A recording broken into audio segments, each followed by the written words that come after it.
गुरु प्यारी साध संगत जी, राधा स्वामी जी।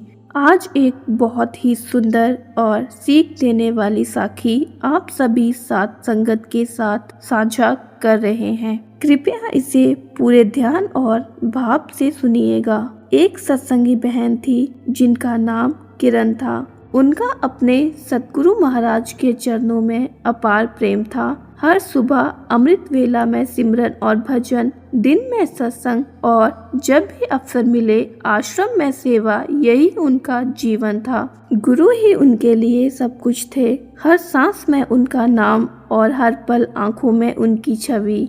इसी बीच आश्रम में एक बहुत बड़े आध्यात्मिक कार्यक्रम की घोषणा हुई। देश विदेश से संगत आने वाली थी। कहा गया कि गुरु महाराज कई दिनों तक दर्शन देंगे। ये सुनते ही किरण का हृदय आनंद से भर गया।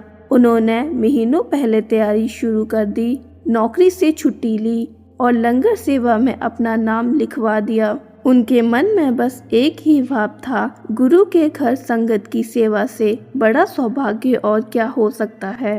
कार्यक्रम में जाने से 2 दिन पहले सारा सामान तैयार था। मन मानो उड़कर अभी आश्रम पहुंच जाना चाहता था, लेकिन तभी एक अचानक मोड़ आया।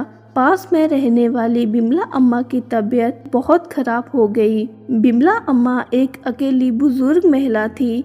बच्चे दूसरे शहर में रहते थे। मोहल्ले में भी कोई ज्यादा हाल चाल नहीं लेता था। उस शाम उनके घर से दर्द भरी आवाजें आई। किरण का मन विचलित हो गया। उन्होंने दरवाजा खटखटाया और कोई जवाब नहीं आया। दरवाजा खोला और दृश्य देखकर उनका दिल काम किया। बिमला अम्मा जमीन पर पड़ी थी, तेज बुखार, अंध बेहोशी की हालत में। डॉक्टर को बुलाया गया। डॉक्टर ने बताया हालत गंभीर है, निमोनिया है और 24 घंटे देखभाल जरूरी है। बच्चों को फोन किया गया, लेकिन वो कुछ दिन पहले नहीं आ सकते थे। उन्होंने किरण से ही ध्यान रखने की विनती की। किरण के पैरों तले जमीन खिसक गई। एक और गुरु के दर्शन, सेवा और सत्संग का सपना और दूसरी ओर एक असहाय बीमार आत्मा। पहली रात बहुत कठिन रही। बिमला अम्मा कराहती रही। किरणा ने दवा दी, पट्टियां रखी और रात भर पास बैठी रही। शरीर वही था, पर मन बार बार आश्रम की ओर चला जाता था।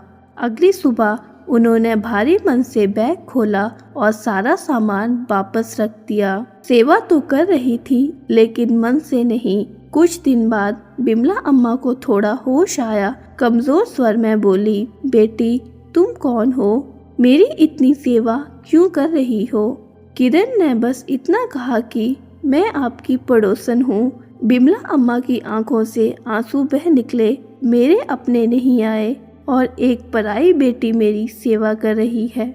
उसी शाम किरण ने मोबाइल पर सत्संग लगाया। सतगुरु महाराज के वचन गूंजे, तुम मुझे स्थानों में खोजते रहो, लेकिन मैं तो हर दुखी और जरूरतमंद जीव में हूँ। भूखे को भोजन देना मेरा लंगर है।